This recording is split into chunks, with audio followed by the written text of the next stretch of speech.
Hello everyone, welcome to Internet Learning. Hope you all are doing well. So today we are going to discuss the topic Consumer Movement of Class 10th Economics chapter number 5. So इस section में हम ये जानेंगे कि किस तरीके से consumer movement जो है वो शुरू होती है एंड किस तरीके से ये कंज्यूमर्स के जो इंटरेस्ट हैं उनको प्रोटेक्ट करने के लिए आगे बढ़ती हैं. The consumer movement arose out of dissatisfaction of the consumers as many unfair practices were being indulged in by the sellers. तो आखिरकार ये जो कंज्यूमर मूवमेंट है वो शुरू कैसे होती है? तो जब बहुत सारे कंज्यूमर्स के साथ क्या हुआ, सेलर्स अनफेयर ट्रेड प्रैक्टिसेस कर रहे थे, उनके साथ गलत कर रहे थे, धोखा दे रहे थे, तो इन सब चीजों की वजह से क्या हुआ, कंज्यूमर्स डिससेटिस्फाइड होने लग गए, ना खुश होने लग गए, वो नाराज रहने लग गए कि हमारे साथ इस तरीके से अनफेयर प्रैक्टिसेस हो रही हैं. There was no legal system available to consumers to protect them from the exploitation in the marketplace. अब consumers के पास ना कोई रास्ता नहीं था, उनके साथ गलत तो हो रहा था बट उनके पास कोई भी लीगल सिस्टम अवेलेबल नहीं था जिससे कि कंज्यूमर्स के राइट को प्रोटेक्ट किया जा सके. अगर मार्केट में उनके साथ कोई एक्सप्लॉइटेशन हो रहा है, उनके साथ कोई सेलर, कोई ट्रेडर कोई गलत प्रैक्टिस कर रहा है, तो कोई भी ऐसा सॉल्यूशन नहीं था, लीगल सिस्टम नहीं था जिससे वो न्याय पा सकें. For a long time, when a consumer was not happy with a particular brand, product or shop, he or she generally avoided buying that product or would stop purchasing from that shop. तो मतलब कोई legal system तो था नहीं consumers के protection के लिए. तो होता क्या था, तो लंबे समय तक क्या चला कि अगर किसी सेलर ने, किसी ब्रांड ने, किसी ट्रेडर ने या किसी कंपनी ने किसी कंज्यूमर के साथ गलत किया है, तो धीरे धीरे कंज्यूमर क्या करता था, उस ब्रांड से या उस प्रोडक्ट या शॉप से ना खुश होकर क्या करता था, उस जगह से फिर खरीदना बंद कर देता था या उस प्रोडक्ट को, उस कंपनी के प्रोडक्ट को खरीदना बंद कर देता था. अगर कोई दुकानदार उसके साथ अनफेयर ट्रेड प्रैक्टिसेस कर रहा है तो कंज्यूमर सोचता था कि मैं इस दुकान पे नहीं जाऊंगा, I will buy from some other shop. It was presumed that it was the responsibility of consumers to be careful while buying a commodity or service. और ये प्रिज्यूम किया जाता था, ये पहले से ही मान लिया जाता था कि ये कंज्यूमर की रिस्पॉन्सिबिलिटी है कि वो ध्यान से चीजें खरीदे और वो किसी भी तरीके की मतलब गलत एक्टिविटी से खुद बचे. उसकी रिस्पॉन्सिबिलिटी है कि वो ध्यान से चीजें खरीदे. मतलब कि ट्रेडर, सेलर या कंपनी के ऊपर इल्जाम नहीं लगाया जा रहा कि आप गलत प्रैक्टिस कर रहे हो. ये बोला जा रहा है कि आपको कंज्यूमर्स को ध्यान से रहना है. ये एकदम इस तरीके से है कि जैसे लड़के जो हैं वो लड़कियों के साथ गलत कर रहे हैं, राइट. ज्यादातर यही देखा जा रहा है कि जो लड़कियां हैं वो अनसेफ फील करती हैं बिकॉज ऑफ बॉयज, या जो बॉयज हैं वो ज्यादातर क्राइम करते हैं गर्ल्स के खिलाफ. तो यहाँ पे एकदम ऐसा है कि लड़कियों को बोला जा रहा है कि तुम्हारी जिम्मेदारी है कि तुम अपने आप को बचा के रखो. तुम रात को घर से बाहर क्यों निकल रहे हो, तुम जॉब करने क्यों जा रहे हो, तुमने ये कपड़े क्यों पहने हैं, तुम्हारी जिम्मेदारी है अपनी सेफ्टी की. कोई लड़कों को ये नहीं बोल रहा कि तुमने ये क्यों किया. तुमको सबकी रिस्पेक्ट करनी है, तुमको लड़कियों की रिस्पेक्ट करनी है, तुमको उनको इस तरीके से उनके साथ बिहेवियर नहीं करना. तो कोई लड़कों को नहीं बोल रहा. ये एग्जैक्टली सेम चीज है कि कंज्यूमर्स के ऊपर रिस्पॉन्सिबिलिटी डाली जा रही है कि पूरी पूरी तुम्हारी रिस्पॉन्सिबिलिटी है कि तुम देख के सामान खरीदो, ध्यान से सामान खरीदो. कंपनीज की कोई रिस्पॉन्सिबिलिटी नहीं है, शॉपकीपर की कोई रिस्पॉन्सिबिलिटी नहीं है कि वो तुम्हारे साथ गलत करे या ना करे. कोई शॉपकीपर को ये नहीं बोल रहा है इस टाइम पे कि आप गलत प्रैक्टिसेस मत करो, कोई कंपनी को नहीं बोल रहा कि आप गलत प्रैक्टिसेस मत करो. तो यहाँ पे कंज्यूमर के ऊपर सारी रिस्पॉन्सिबिलिटी थी पहले लंबे टाइम तक. It took many years for organization in India and around the world to create awareness amongst people. और बहुत ही लंबा समय लगा इंडियन ऑर्गेनाइजेशंस को एंड जो पूरी दुनिया भर में ऑर्गेनाइजेशंस हैं उनको लोगों के बीच में अवेयरनेस क्रिएट करने में कि भाई सिर्फ तुम्हारी ये जिम्मेदारी नहीं है, कंज्यूमर्स की ये जिम्मेदारी नहीं है, बल्कि कंपनीज, ब्रांड, शॉप्स, उनकी भी जिम्मेदारी है कि वो तुमको सही तरीके से सामान दे. तो ये जो लोगों में अवेयरनेस है, सिर्फ कंज्यूमर में ही नहीं बल्कि ट्रेडर्स एंड जो कंपनीज उन सबके बीच में ये अवेयरनेस को लाने में काफी लंबा टाइम लगा. This has also shifted the responsibility of ensuring quality of goods and services on the sellers. तो लोगों में जब अवेयरनेस आई, जब ऑर्गेनाइजेशंस थी जो इंडिया में या दुनिया भर में जो ऑर्गेनाइजेशंस थी, उन्होंने एक लंबी लड़ाई लड़ी, काफ़ी लंबा टाइम बिताया लोगों में अवेयरनेस क्रिएट करने के लिए, एंड उसके बाद जाके ये माना जाने लग गया कि हाँ, जो रिस्पॉन्सिबिलिटी है वो सिर्फ और सिर्फ कंज्यूमर्स की नहीं है, बल्कि सेलर्स की भी है। जो गुड्स एंड सर्विसेज बेच रहे हैं उन लोगों की भी जिम्मेदारी है कि वो सही चीज़ें दें। देखो, यहाँ पे ये नहीं कहा जा रहा कि कंज्यूमर की कोई जिम्मेदारी है ही नहीं, कंज्यूमर की भी जिम्मेदारी है, बट सारी जिम्मेदारी कंज्यूमर की नहीं है। जिम्मेदारी गुड्स एंड सर्विसेज को बेचने वाले लोगों की भी है। In India, the consumer movement as a social force originated with the necessity of promoting and protecting the interest of consumers against the unethical and unfair trade practices. तो India में जो कंज्यूमर मूवमेंट है वो एक social force की तरह कैसे निकल के आई? सोशल फोर्स मतलब जिसमें सोसाइटी पूरी मिलके इस चीज पे जोर दे रही है, ये सोसाइटी को एक साथ जोड़ने का काम कर रही है, एक मुद्दे की तरफ आकर्षित कर रही है। तो कंज्यूमर मूवमेंट एक सोशल फोर्स की तरह तब निकल के आई जब लोगों को ये सच में महसूस होने लग गया कि हाँ, कंज्यूमर्स के इंटरेस्ट को प्रोटेक्ट करने की जरूरत है, कंज्यूमर्स के इंटरेस्ट को प्रमोट करने की जरूरत है unethical and unfair trade practices से। मतलब पहले तो इस चीज को कोई कंसिडर कर ही नहीं रहा था। पहले तो सारे लोग ये बोल रहे थे कि सारी जिम्मेदारी कंज्यूमर की है, कि उनको सारी चीजें देख देख के लेनी चाहिए। बट जैसे ही लोगों में अवेयरनेस आने लगी कि सारी जिम्मेदारी कंज्यूमर की नहीं है बल्कि सेलर्स की भी जिम्मेदारी है, इसका मतलब कि अब लोगों को ये समझ आने लग गया कि हमें ज़रूरत है कंज्यूमर्स को अनफेयर ट्रेड प्रैक्टिसेस से बचाने की। ये सारी चीज़ें कंज्यूमर्स के हाथ में नहीं है, कुछ चीज़ें ऐसी हैं जो उनके उनके कंट्रोल से बाहर हैं।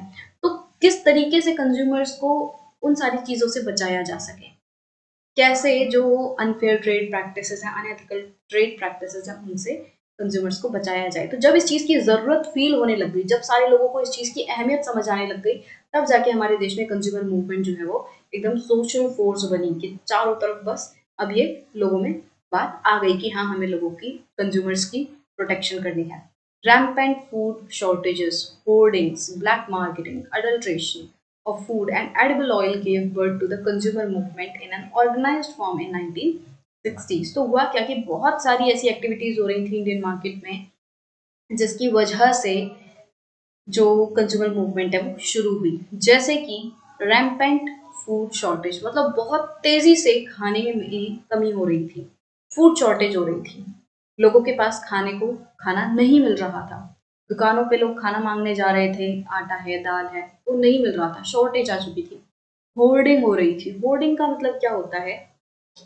जो प्रोडक्ट है उसको पहले से ही एक जगह रख लेना, स्टोर करके रख लेना, एंड जैसे ही उस चीज के प्राइस बढ़ते हैं तब बेचना। मतलब कि जैसे कोई शॉपकीपर है या कोई ट्रेडर है, उसने क्या किया, जो ट्रेडर है वो कोई पर्टिकुलर सामान बेचता है, वो मान लो दाल बेच रहा है, ठीक है।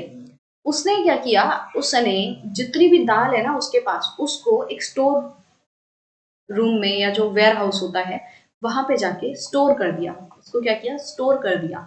एंड हुआ क्या कि धीरे धीरे करके इस जगह पे दाल की कमी आने लग गई। सारे लोग दाल की डिमांड करने लग गए कि अरे भाई दाल नहीं है, दाल नहीं है, दाल खत्म हो गई है, दाल की कमी पड़ रही है। तो देखो होता क्या है कि जब किसी चीज की डिमांड बढ़ती है, डिमांड बढ़ रही है एंड सप्लाई कम है, सप्लाई कम मतलब कि जो सामान है उसकी अवेलेबिलिटी अभी कम है, क्योंकि ये जो ट्रेडर है उसने दाल को स्टोर करके रखा है, अभी वो बाहर नहीं निकाल रहा बेचने के लिए। लोगों को पता ही नहीं है कि अरे इतनी सारी दाल ऑलरेडी स्टोर्ड है। लोगों की तरफ से क्या है कि दाल खत्म हो चुकी है, इस जगह पे, इस सिटी पे दाल बची ही नहीं है। तो यहाँ पे सप्लाई कम है, दाल की सप्लाई कम है एंड डिमांड ज्यादा है, लोग ज्यादा डिमांड कर रहे हैं कि हमें दाल चाहिए, दाल चाहिए। तो जब किसी चीज की डिमांड ज्यादा होती है, सप्लाई कम होती है, तो उसका प्राइस बढ़ जाता है, ठीक है। उसका प्राइस क्या होता है, इंक्रीज हो जाता है। जब बहुत सारे लोग खरीदने वाले हैं एंड सामान क्वांटिटी में बहुत कम है, तो उसके प्राइस ऑटोमेटिकली बढ़ जाते हैं। जो बेचने वाला पर्सन है वो उस कम चीज को महंगे में देने लगता है ना। ये चीज तो बहुत ही नॉर्मल आपको दुकानों पे भी देखने मिलेगी। अगर कोई चीज बहुत कम है क्वांटिटी में और उसको खरीदने वाले बहुत सारे लोग हैं, तो जो दुकानदार है ना वो उस चीज के प्राइस बढ़ा देता है। तो यहाँ पे क्या होता है कि जैसे ही प्राइस बढ़ते हैं, जैसे ही डिमांड एंड सप्लाई की ये जो डिसबैलेंस हुआ है, इनमें ये जो इम्बैलेंस हुआ है, जैसे ही इसकी वजह से दाल के प्राइस बढ़ेंगे वैसे ही ये ट्रेडर अपने स्टोर से दाल को निकाल के बेचने लगेगा कि हाँ अब प्राइस बढ़ गए, बढ़े हुए प्राइस पे तुम दाल खरीदो। तो इससे क्या होता है, ट्रेडर जो है वो एक्स्ट्रा प्रॉफिट कमाता है कि पहले प्राइस मान लो सिर्फ 60 रुपए पर केजी था, 60 रुपए पर केजी के हिसाब से दाल जो है वो बेची जा रही थी। बट जैसे जैसे डिमांड बढ़ी, इसने क्या किया, ट्रेडर ने दाल सारी स्टोर करके रख ली, एंड जैसे ही डिमांड बढ़ी तो दाल के प्राइस क्या हो गए, अब दाल जो है 80 रुपए पर केजी पे बिकने लगी, 20 रुपए प्राइस बढ़ गया दाल का। अब जैसे ही प्राइस बढ़ा, जैसे ही दाल के जो प्राइस है वो बढ़े, वैसे ही ये जो ट्रेडर है इसने अपने स्टोर से, ये जो इसने यहाँ पे स्टोर करके रखा था वहां से दाल निकाली और 80 रुपए पर केजी के हिसाब से वो दाल बेचने लग गया।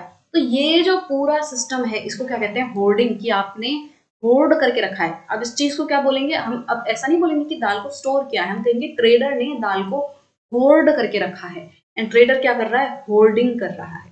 तो आई होप कि आपको ये समझ आया होगा कि होर्डिंग क्या होती है। ये टोटली गलत एक्टिविटी है, क्योंकि आपके पास सामान है, आपने फालतू में उसको स्टोर करके रखा है, एंड आप पूरी ये जो डिमांड एंड सप्लाई है इसका पूरा फायदा उठा रहे हो कि कैसे डिमांड बढ़े और उससे प्राइस बढ़े और तब जाके मैं सामान को बेचूंगा। इससे क्या है, लोगों के बीच में अनरेस्ट होगा, लोगों को दिक्कत आएगी, लोगों को जरूरत से ज्यादा पैसे पे अब सामान खरीदना पड़ रहा है। तो ये एकदम से ही गलत एक्टिविटी है, इसीलिए इसको क्या बोला जा रहा है, unfair trade practice. Black marketing, black marketing क्या होती है कि जैसे आपने कोई चीज सस्ते में खरीदी कहीं से और उसको गलत तरीके से महंगे दाम पे बेच दिया। जैसे मान लो अभी करंट में क्या चल रहा है, जैसे बहुत सारे कॉन्सर्ट हो रहे हैं, कोई कोल्ड प्ले करके है या दिलजीत दोसांझ के जो कॉन्सर्ट हो रहे हैं, उसमें क्या किया लोगों ने, बहुत सारी टिकट्स जो है वो पहले ही खरीद ली, और जैसे ही टिकट्स खत्म हुई वैसे ही लोगों ने खरीदी हुई टिकट्स को ब्लैक में बेचना शुरू कर दिया। और ऐसे ही जैसे रेलवेज में भी ऐसा होता है कि लोग क्या करते हैं, लोग टिकट को ना पहले खरीद लेते हैं, उनको कहीं नहीं आना जाना होता, उनको कहीं नहीं आना जाना, they don't have to travel anywhere, they just buy the ticket in advance, वो पहले ही टिकट खरीद लेते हैं। और जैसे ही जिनको जेन्युइनली कहीं जाना है, वो लोग जब टिकट खरीदने जाते हैं तो वो वेटिंग में आने लगते हैं, सारी सीट्स बुक हो जाती हैं। तो उस टाइम पे ये जो लोगों ने, जिन लोगों ने पहले एकदम शुरुआत में जल्दी से टिकट्स खरीदी थी बिना किसी वजह के, उनको कहीं नहीं जाना था ना, उन्होंने पर टिकट्स खरीद ली। अब ये क्या करते हैं, ये उन लोगों के पास जाते हैं या उन लोगों को आकर्षित करते हैं, बुलाते हैं जिनको एक्चुअली कहीं जाना है एंड जो अब टिकट बुक कर रहे हैं तो उनकी वेटिंग में आ रही है। तो ये लोग क्या करते हैं, ये इनके पास जाते हैं, एंड ये जो जिन लोगों ने टिकट पहले खरीद के रखी थी, अब ये बहुत ही महंगे में इनको टिकट बेचते हैं। तुम्हें तो जाना है ना, तुम्हें तो टिकट चाहिए, तो अब वो बहुत महंगे में टिकट बेचते हैं। मान लो उन्होंने यहाँ पे 100 रुपए की टिकट जो है खुद खरीदी थी, ओरिजिनली ओरिजिनली कितनी थी टिकट, 100 रुपए की। अब वो यहाँ 150 पे इनको टिकट बेच रहे हैं। क्या ये जो वेटिंग वाले लोग हैं इनको बोलते हैं कि अगर तुम्हें टिकट चाहिए तुम्हें अब 150 रुपए देने पड़ेंगे, और ये लोग फिर खरीदते हैं, ब्लैक में खरीदते हैं। तो ये क्या हो रहा है, ये ब्लैक में बेचा जा रहा है। ये भी गलत प्रैक्टिस है, बिल्कुल गलत प्रैक्टिस है, इसमें कोई डाउट ही नहीं है ना। अडल्ट्रेशन ऑफ फूड मतलब कि खाने में मिलावट कर देना, खाना जो है उसमें मिलावट कर देना, कोई गलत चीज मिला देना। ठीक है, जैसे दाल चावल है उसमें कंकड़ पत्थर मिला देना, या खाना जिस चीज से बन रहा है, लेट्स से ब्रेड वगैरह बन रहा है, उसमें जो क्वालिटी यूज की जा रही है प्रोडक्ट्स की, वो बहुत ही डी ग्रेड क्वालिटी है, बहुत ही बेकार क्वालिटी के प्रोडक्ट्स बनाए जा रहे हैं और ऐसे पेश किए जा रहे हैं जैसे ये तो बहुत बढ़िया प्रोडक्ट है। लोगों को पागल बनाया जा रहा है, बोला जा रहा है एकदम फ्रेश ब्रेड है, वो 4 दिन पुराना। तो ये सब भी क्या है, गलत प्रैक्टिस है। ठीक है, अडल्ट्रेशन का बेसिकली मतलब होता है मिलावट करना, तो खाने में मिलावट करना, एडिबल ऑयल में मिलावट करना, कह रहे हो सरसों का तेल है उसमें मिला दिया कोई और वेजिटेबल ऑयल, तो ये क्या है, अडल्ट्रेशन है, मिलावट कर रहे हो आप, है ना। तो इन सारी चीजों की वजह से क्या हुआ, हमारे देश में कंज्यूमर मूवमेंट शुरू हुई। जब ये सारी प्रैक्टिसेस बहुत ज्यादा तेजी से होने लग गई, तो एक एक तरीके से फॉर्मल जो ऑर्गेनाइज्ड कंज्यूमर मूवमेंट है वो 1960s में शुरू हुई। Till 1970s consumer organisations were largely engaged in writing articles and holding exhibitions. 1970s तक आते आते क्या हुआ, जो कंज्यूमर ऑर्गेनाइजेशंस हैं वो क्या करने लग गई, वो बहुत बड़ी मात्रा में आर्टिकल्स लिखने लग गई, एग्जीबिशंस होल्ड करने लग गई कि किस तरीके से कंज्यूमर्स को प्रोटेक्ट करना है। They formed consumer groups to look into malpractices in ration shops and overcrowding in the road passenger transports. तो ये जो कंज्यूमर ऑर्गेनाइजेशंस हैं, इन्होंने क्या किया, कंज्यूमर्स के ग्रुप्स बनाए ताकि जो लोग हैं वो राशन शॉप्स में जा जाके देख सकें कि कोई माल प्रैक्टिस तो नहीं हो रही है। इसी तरीके से जो रोड पैसेंजर ट्रांसपोर्ट है, बस है, ये सब में देखा कि कहीं ओवर क्राउडिंग तो नहीं हो रही, जरूरत से ज्यादा लोग तो नहीं है। मतलब क्या होता है ना कि ट्रांसपोर्टेशन में भी तो जो पर्सन जा रहा है वो कंज्यूमर ही है ना। कोई पर्सन बस में ट्रेवल कर रहा है तो वो बस की सर्विसेज ले रहा है, तो वो सर्विसेज का कंज्यूमर है तो कंज्यूमर ही ना। तो मान लो ये जो बस है, इसमें क्या होता है, इसमें जो ये कंडक्टर वगैरह रहते हैं वो क्या करते हैं, वो बस में जरूरत से ज्यादा लोगों को भर लेते हैं। सीट मान लो 60 लोगों की सीट है यहाँ पे, ठीक है, जितने की भी होती है, एंड उन्होंने 100 लोगों को भरा हुआ है। कुछ लोग तो मतलब सीटों में बैठे हुए हैं, 3 लोगों की सीट में 4-4 लोग घुसे हुए हैं। पूरी जो लोग हैं वो उसमें जो एकदम बीच में जगह रहती है ना सीट्स के बीच में, उसमें भरे पड़े हैं। तो यहाँ पे क्या होता है कि ये लोग क्या करते हैं, ड्राइवर्स वगैरह, ये लोग जितनी सीट है ना उनके हिसाब से, तो जैसे मतलब बेसिकली क्या होता है, जैसे ये गवर्नमेंट बस है, लेट्स से, ठीक है, ये गवर्नमेंट बस है, एंड इस गवर्नमेंट बस को किसी ठेकेदार ने लिया हुआ है। मतलब ये जो गवर्नमेंट बस को चलाने का जो पूरा सिस्टम है वो किसी ठेकेदार के पास है। अब ठेकेदार क्या करेगा, वो ये ड्राइवर एंड कंडक्टर्स को हायर करेगा, गवर्नमेंट जो है वो इनको हायर करेगी। एंड ये लोग क्या करते हैं, ड्राइवर एंड कंडक्टर, इनको पता है बस में 60 लोग बैठते हैं तो 60 लोगों की टिकट का पैसा उनको देना है, ठीक है। तो ये लोग क्या करते हैं, 100 लोगों को बिठा लेंगे, इसमें से 60 लोगों का जो टिकट का पैसा है वो तो आगे दे देंगे अब गवर्नमेंट को, बट बाकी जो बचा होगा, बाकी जो 40 लोग की टिकट इन्होंने ली, 40 लोगों को एक्स्ट्रा भर के जो इन्होंने टिकट कमाई, वो ये अपनी जेब में लेंगे। इसी तरीके से जो सिविल में भी होता है, ये सब गवर्नमेंट का ही केस नहीं है, सिविल में भी ऐसे ही होता है कि जो सिविल है ना उसमें तो ठेकेदार ने अपनी बस चलाई हुई है, ठेकेदार की बस है, अब वो ठेके मतलब जो मालिक है उसकी, उसने अपनी बस रेंट पे दी हुई है। अब मालिक को हर महीने इनको, या जो भी इनका सिस्टम रहता है उस हिसाब से इनको पैसे देने हैं, तो वो सेम केस करेंगे कि उनको जितना पैसा उन्हें महीने के हिसाब से देना है उतना तो वो दे देंगे, एंड एक्स्ट्रा लोगों को बिठा बिठा के वो अपनी जेब में टिकट का पैसा डालेंगे। तो ये सब तो हम सबकी एक्सपीरियंस रहे हैं कि किस तरीके से Indian buses, Indian transportation system जो है वो जरूरत से ज्यादा भरा हुआ होता है। तो इस चीज के खिलाफ भी कंज्यूमर ग्रुप जो है वो बाहर निकले और वो ऑर्गेनाइज हुए, एंड उन्होंने देखना शुरू किया कि कहीं राशन शॉप्स में कोई माल प्रैक्टिस तो नहीं हो रही, पैसेंजर ट्रांसपोर्ट जो है वो ओवर क्राउड तो नहीं है। तो इन सारी चीजों पे ध्यान देना शुरू किया गया। More recently India witnessed an upsurge in the number of consumer groups. और अभी क्या हो रहा है, इंडिया जो है वो एक अपसर्ज देख रहा है, मतलब कि कंज्यूमर ग्रुप्स अभी काफी ज्यादा बढ़ रहे हैं। इसका मतलब क्या है कि अब कंज्यूमर के जो राइट्स हैं, उनके जो इंटरेस्ट हैं, उनके बारे में अवेयरनेस लोगों के बीच में बढ़ रही है। Now consumer international, so in 1985 United Nations adopted the UN guidelines for consumer protection. 1985 में ये जो यूनाइटेड नेशंस हैं, यूनाइटेड नेशन क्या है, एक तरीके से एक ऑर्गेनाइजेशन है, दुनिया भर के काफ़ी सारे नेशंस एक साथ जुड़े हैं और उन्होंने ये यूनाइटेड नेशंस एक प्लेटफॉर्म बनाया है। तो यहाँ पे जो यूनाइटेड नेशंस हैं उन्होंने क्या किया, एक गाइडलाइन निकाली, UN guidelines for consumer protection, मतलब कि कंज्यूमर के प्रोटेक्शन के लिए इन्होंने कुछ गाइडलाइंस निकाली कि इस तरीके से कंज्यूमर को प्रोटेक्ट करना है। This was a tool for nations to adopt measures to protect consumers and for consumer advocacy groups to press their governments to do so. तो एक तरीके से ये जो कंज्यूमर प्रोटेक्शन गाइडलाइंस आई जो यूएन ने निकाली, ये एक ऐसा टूल है जिससे कि अलग अलग देश अपने देश के कंज्यूमर्स को प्रोटेक्ट करने के लिए मेजर्स या फिर स्टेप्स जो हैं वो ले सकते हैं, वो कदम उठा सकते हैं। एंड जो कंज्यूमर एडवोकेसी ग्रुप्स हैं, मतलब ऐसी ऑर्गेनाइजेशंस, ऐसे ग्रुप्स जो कंज्यूमर के लिए आवाज़ उठाती हैं, कंज्यूमर के सपोर्ट की बात करती हैं, ऐसी ऑर्गेनाइजेशंस जो हैं वो कंज्यूमर प्रोटेक्शन गाइडलाइंस का इस्तेमाल करके अपने अपने देश की गवर्नमेंट्स को प्रेशर में ला सकती हैं, उनके ऊपर प्रेशर बना सकती हैं कि जो उनके देश की गवर्नमेंट्स हैं वो कंज्यूमर के प्रोटेक्शन के लिए कुछ मेजर्स लें, स्टेप्स उठाएं। At the international level, this has become the foundation for consumer movement. तो इंटरनेशनल लेवल पे ये जो गाइडलाइंस आई कंज्यूमर प्रोटेक्शन को लेकर यूएन की, ये मूवमेंट बन गई, कंज्यूमर मूवमेंट बन गई, मतलब इंटरनेशनल लेवल पे एक तरीके से कंज्यूमर मूवमेंट बन गई।